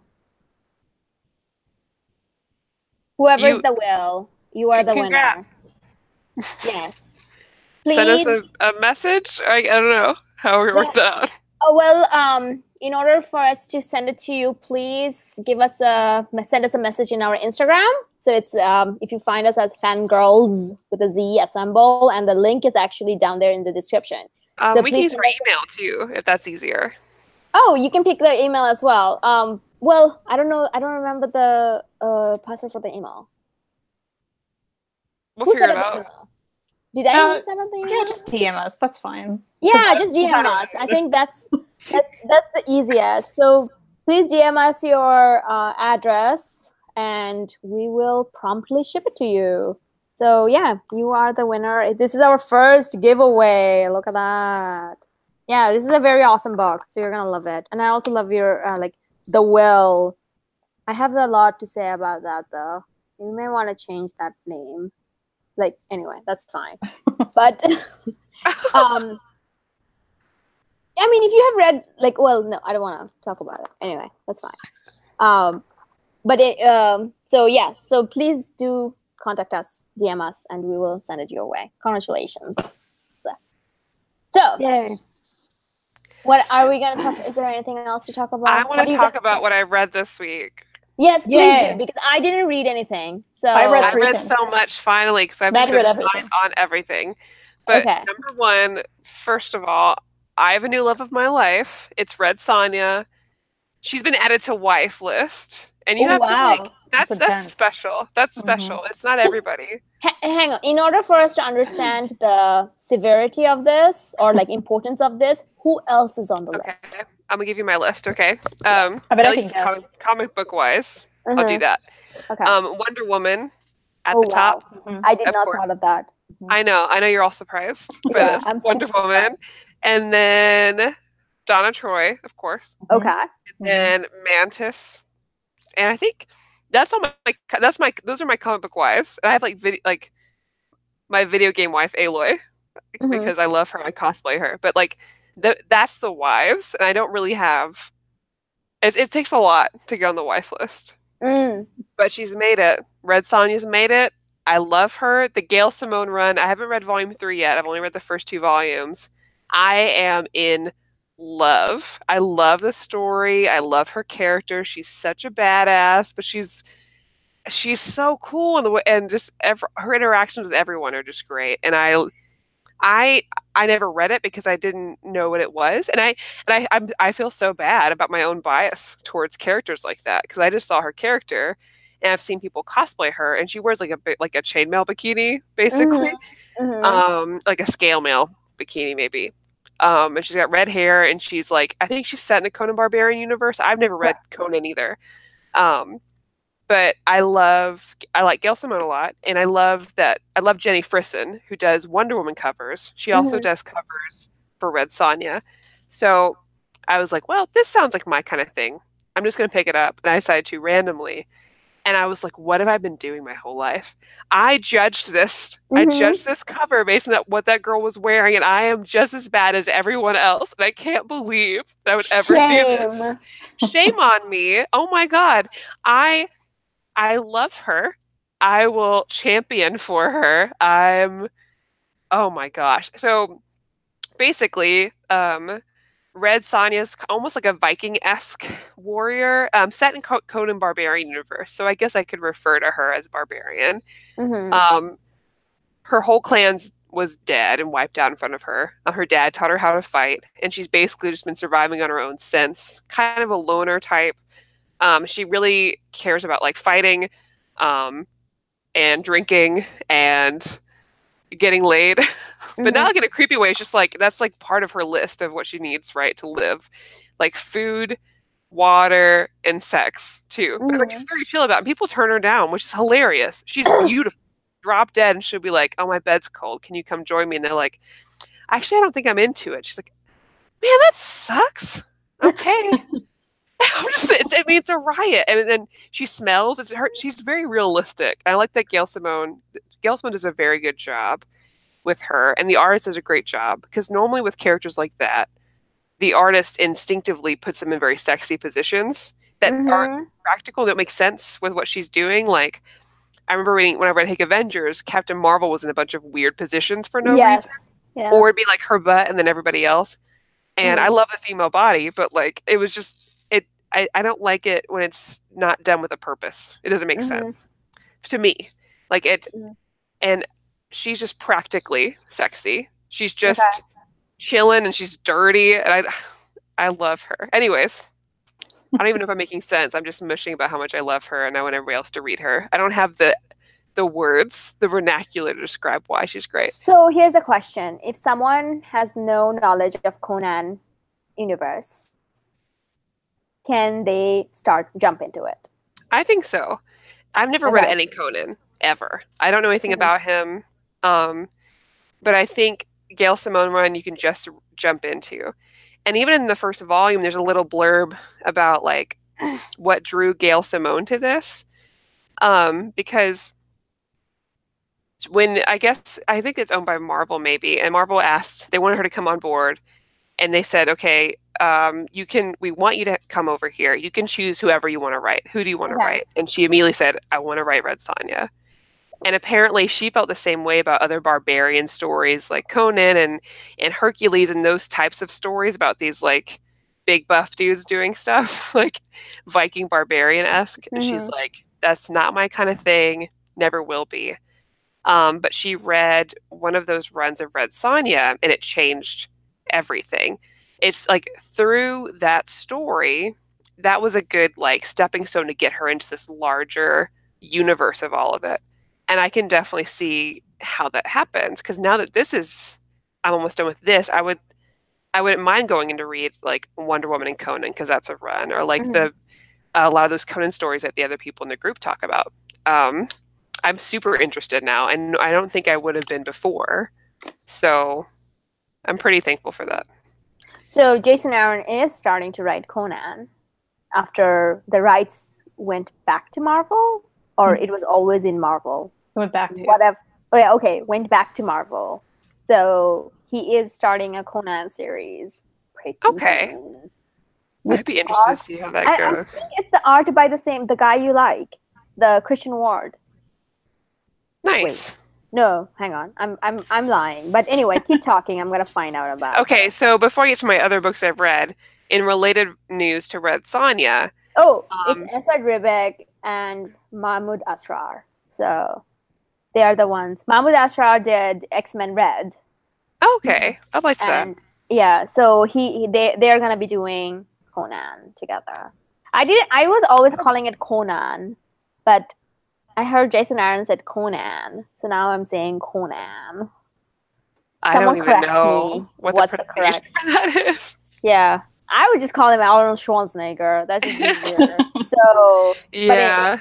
Okay, so before you get to my books, I just wanted to kind of add that was on my list for a very long time. So now that your love for it solidified, that I need to go and read this. So. Please. Yeah. The art's great too. Mm-hmm. Okay, so Bryan Singer, who directed the X-Men movies, I think he also did like Usual Suspects, and he's did a couple other things. He's trying to get Red Sonja made into another movie. Okay. We've had one before, and it was in the 80s. I've never seen it. I heard it's real bad. And people are really mixed up about this because the X-Men movies were movies that existed. Yeah, I hated them. I hated them so much. That should be nice, but I hate them. So a lot of people are really worried. I'm not sure how it's going to go. And I don't know if I trust him to do the casting that I want. But here's a question. Isn't there some kind of problem with him as well? Bryan Singer? Yeah, that's what I was going to say. Something. I don't know what it is. Maybe somebody in the chat knows. Let me know I'll find out. What else has Bryan Singer been up to? Because I feel like there's nothing good. Yeah, because the thing is, like, I remember Jessica Chastain wanted him removed from the production of Phoenix, like, X-Men Phoenix. So something happened. And I think it's like a la, what's his name? The same guy who played Frank Underwood. What's his name? Oh, he was accused of raping young boys at Hollywood parties. Yeah, right. Yeah, no, fuck that guy. I don't normally say that word in the show, but yeah fuck that guy. Yeah, like, sorry. What's the other guy's name? Kevin Spacey. Like, very much similar to Kevin Spacey. Man. Don't give Red Sonja to him. Give it to a woman. Give it to Patty Jenkins. She did a great job with Wonder Woman. She can have my other wife. It's fine. I trust her. Or, find a new person to do it. Like, another woman to do it. Yeah, just someone who's not problematic. Yeah, maybe like a pedophile. Yeah. That guy. Yeah, let's not get... You know what? They already have enough right now. Okay? Let's not do any more, please. Yep. Thanks. Anyways, so now that my buying ban's over, I can finally have books shipped to my house again. It's all very exciting. So I've been digging back into DC and catching up a lot on what I've missed. So I got Titans Volume 3, and is really good. And it is like it was written for me because it's like very Roy Harper heavy. And that never happens in a Titans book. So it was like a present. I was so excited. Because the team, like, breaks up. And there's a big thing with, like, the Justice League. And they're all like, you guys aren't old enough to do this. And they're like, you guys treat us like kids. And very, dramatic. I love that your voice changed. Like, Everyone said they liked that last time, so I'll keep it going. Okay. But it was great, and actually, I want to reread it again, anyways, because I really enjoyed it. I also read Green Arrow number 55 this week. I can't say why, but I can say that it's related to another big event that just went on last week, Heroes in Crisis. I was just gonna ask you, have you read Heroes in Crisis again? I haven't read it again, but yet. Yes. Okay. Well, there's not another issue yet, but I keep reading everybody else's interpretations and reactions to it just to see what everybody else is feeling. I wish I could just talk about it on here, but I don't know who's read it and who's not. I don't want to spoil it because I think you gotta figure that out on your own. I mean, someone already spoiled it in the chat, but did somebody already say it? Yeah. Oh, but well, whoops. But here's the question though: is it bi-monthly or monthly?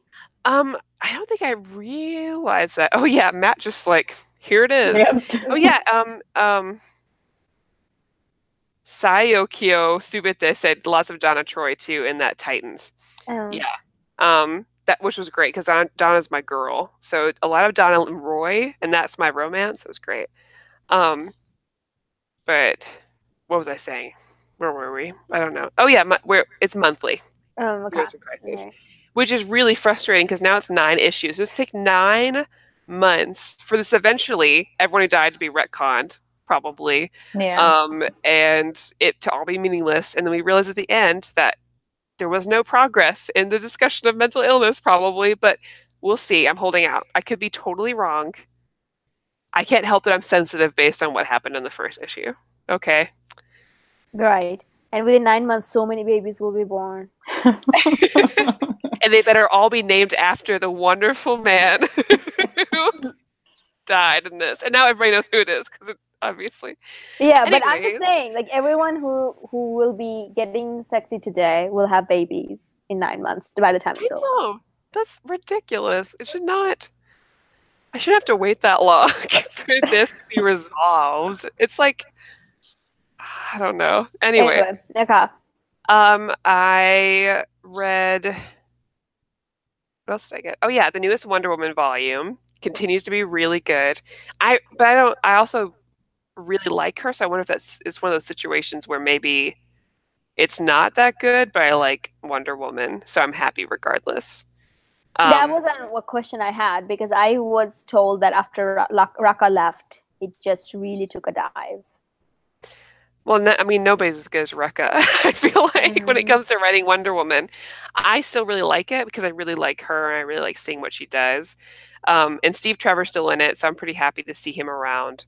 They're doing another Greek god situation there with who she's related to and things like that. But I'm excited to see where it goes from there, because I picked up one of the latest issues, which I have the cover for, another Jenny Frison cover. Nice. Beautiful. So I have hope for where it's going to go, because they bring in Artemis, one of the other Amazons, who's right now in Red Hood and the Outlaws. And she's a really cool character too, so I'm eager to see how that keeps going. What else did I read? There's been so many things, and now I can't even remember. That's the problem.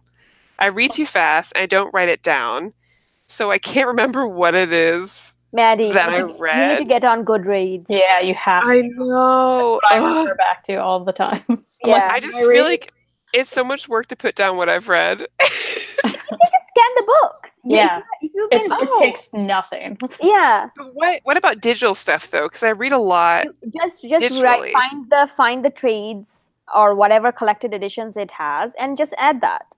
And then just scan them. Yeah. Well, or type in the title real quick, and you'll find it. You can also find the ISBN number and of the trade that includes those issues, and you can just add them up. Or even better yet, you can just add the issues. There's a lot of single issues on there. Yeah. So which kind of will be balloon up your read list. You'd be like, oh my God, look at me. I've read 4,000 books. You did it. Well, that made me feel good. I read what we just talked about, or kind of mentioned it, that book by Gerard Way from My Chemical Romance. Umbrella Academy. Umbrella Academy. Yes. Yeah. I loved that. And I can't believe it took me so long to read that because I used to be way into My Chemical Romance. Girl. Oh my god, that was a good pun. You were way into Chemical Oh man, Romance. that's my so God. good. I didn't even realize it. I'm so mad. Just a side story. I met Gerard Way when I was a teenager on a street corner in St. Louis. No big deal. He was very Just randomly, or well, I went to see them open for Green Day. I also loved Green Day. Love still, whatever. And I just happened to see Gerard walk by, and it was like right before the real peak. So yeah, he was just able to walk by and no one knew who he was. But I was like, oh, I have feelings. So oh my gosh, I just happened to walk the direction. Young me in my like cut up My Chem shirt with like safety pins in it or whatever. I was not that cool, but I wanted to be. So jealous. But the book's so good. So it's such a good book. Umbrella Academy is getting a series, a live action series or something, because that's all anyone in New York Comic Con talked about. That, you know, the Dark Horse especially. Well, and it's coming back too. They just we're getting another book. Right. So were they talking about the book or they were talking about the series? What were they talking about? Because they had the umbrella and everything, so you can go there and take pictures and all that. Like they were heavily promoting it. And Gerard Way was there as well. So my question is, sorry, what? I feel the reaction. Oh my god, it's still here. I feel it. Yeah. So my question is, if Gerard Way, how old is he? Because if you were a teenager and he was a thing. Yeah. He's probably in his 30s, late 30s, maybe. Oh, that boy looks like in his 20s, like that. Yeah. Oh yeah. Yeah.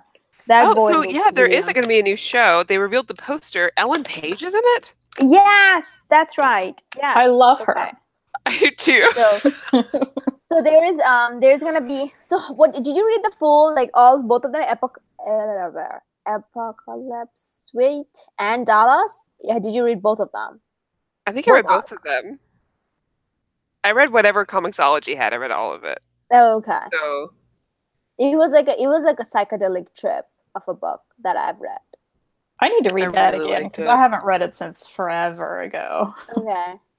Also, if someone has a headway for the hardcover somewhere, please let me know because I'm in the lookout for that. Maybe they'll actually reprint it. Huh? Maybe they'll actually reprint it. You know what? In that case, don't worry. Don't look. But if they're hiking it that much, they may do it. No, I'm pretty sure they will, or they're probably gonna kickstart it or something, or some con exclusive. Now that I'm a con person, ooh, fancy. Yeah, fancy. All right, okay. What else, Maddie? I know I read other things I can't remember, but so that's what I've got. Okay, you are gonna get on the Goodreads as well. That's your homework. I've really got to. Because people ask me what I've read, and I cannot remember. Yeah, just write it all over the Google Calendar. It's fine. Yeah. Like, oh, Maddie read that on this day. Don't you that works perfect as well. Just something. Anyway. Yeah. Kristan, you've been talking about one title that you've been reading for some time, and you had a lot of thoughts and feels about it. Tell us about it. What is that? All New Wolverine. Oh, well, I'm still in the 4th volume. I haven't gotten that far. Okay. Yeah. I still like it a lot. But right. Sorry, I don't have much to say. I like read it at work. So. For some reason, I thought that you finished it. No, but I need to, but I haven't. Okay. All right. So what have you been up to? I've only read spooky books so far this month. So I only read 3 things. But first thing is called Graveyard Quest. Now, this is by Casey Green. Do you guys know, you've probably seen it, there's a meme that's huge of the dog that's sitting in the kitchen. He's drinking coffee. This is fine, dog. This is fine, dog. I use that for every emotion. Yeah. So Casey Green did the This is fine, dog. Okay. Oni Press put this out. This is by Oni. Kyle, my friend Kyle Starks, actually recommended that I get this. We were at a con, and I needed another book to get up to, those booths that are like 5 trades for $25. Yeah. It was one of those. He's like, oh, you got to get this. I'm like, cool. So I started reading this book, and I like the art because it's the same as that dog. Okay, it's really cartoony. And it's about this guy. He is a graveyard digger. He digs graves. And he has his mother's bones beside his bed, and that comforts him. And he's also haunted by his dad, who is also dead, so his dad's spirit. I don't know if he's supposed to be like a real dude or what, but like he calls himself a guy, but he's weird looking, so he's a creature to me. Mm-hmm. So one day he wakes up and his mother's bones are gone, and he's like, whoa, what happened? And he thinks it's his dad, and he's like, I gotta go find my dad, who's evidently in hell. Okay, this is a weird book. Then he goes on this journey, and I just start reading this, and the weirdest things happen, and I won't spoil it all, but I'm like, what am I reading and why? And I don't like this, and I'm having all these feelings. And then I get toward the end, and it won't spoil the end, but I'm like, oh my gosh, it all wraps up. Oh, one of and those. It gets really emotional, and he finds his dad, and it's extra emotional. And I'm like, whoa, what did I just read? What's the name? It's called Graveyard Quest. I don't know if you'll have the same reaction, but I ended up really liking it just because of the ending. So okay. So is this Green related to John Green? No, he's he's This Is Fine dog. That's it. Okay. So because for some reason I thought, because you went to see the Green Brothers the other weekend, so I thought that whether that's connected somehow. No. Okay. All right. Different guy, but yeah, I mean the art's really cartoony. I enjoyed it though, and I thought I was gonna hate it. So that's fun. Hey, real quick, breaking news. I forgot her name already. The girl who writes Hench Girl, on Instagram posted your Miss Marvel and was like, forgot to post this one. Another fall theme Miss Marvel. This one for Fangirlz Assemble. Yay. Look at that. Yeah, that's what we were just talking. Where did it go? You're a breaking news reporter, Maddie. breaking news from Instagram. Guys, breaking news. Where did my Miss Marvel go? Uh-oh. Don't lose that. Oh, yeah. Okay, I put it over there. There you go. Yeah, it's here. It's here. Look at this. Okay.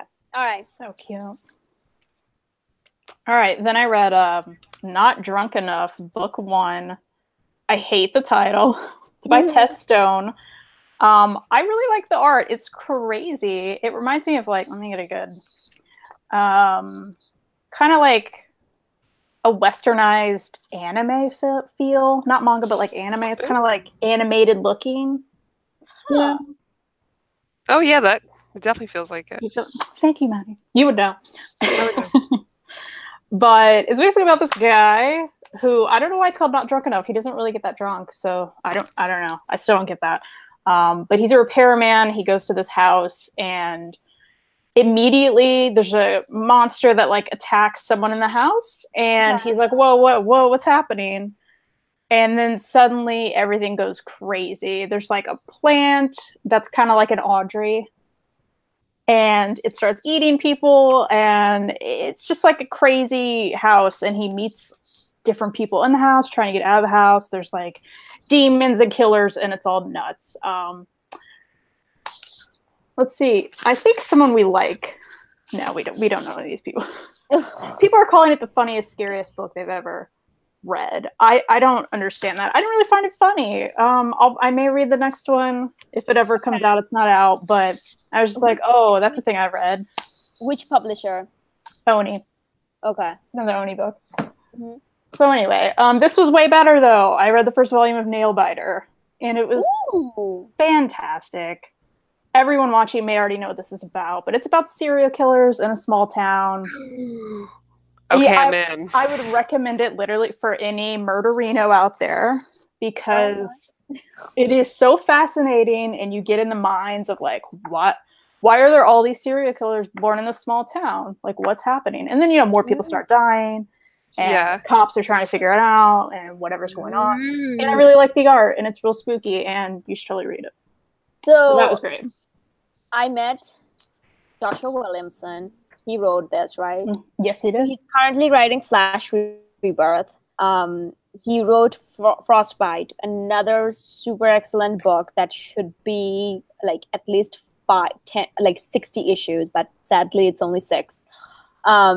And he's like the most enthusiastic person, like up and down. Like I met him, I felt like, you know, he was like, oh dude, I need to tell you about this thing, like, and I'm like, what's happening right now? And that's me. Like, I'm the one who's like, dude, you need to calm the fuck down. Like, he's amazing. I'm saying it with all positivity, but he's been he's super interested into his book, like, you know, into his art, and, you know, a really nice guy. He did say the third hardcover of Nailbiter would be out this October, and he failed to deliver on that. Sad. So yeah, like the first 2 volumes are out, like, you know, hardcovers are out, and I know that all trades are out. Yeah. So I'm kind of holding out for the last vol, like, you know, because it's apparently very cliffhangery.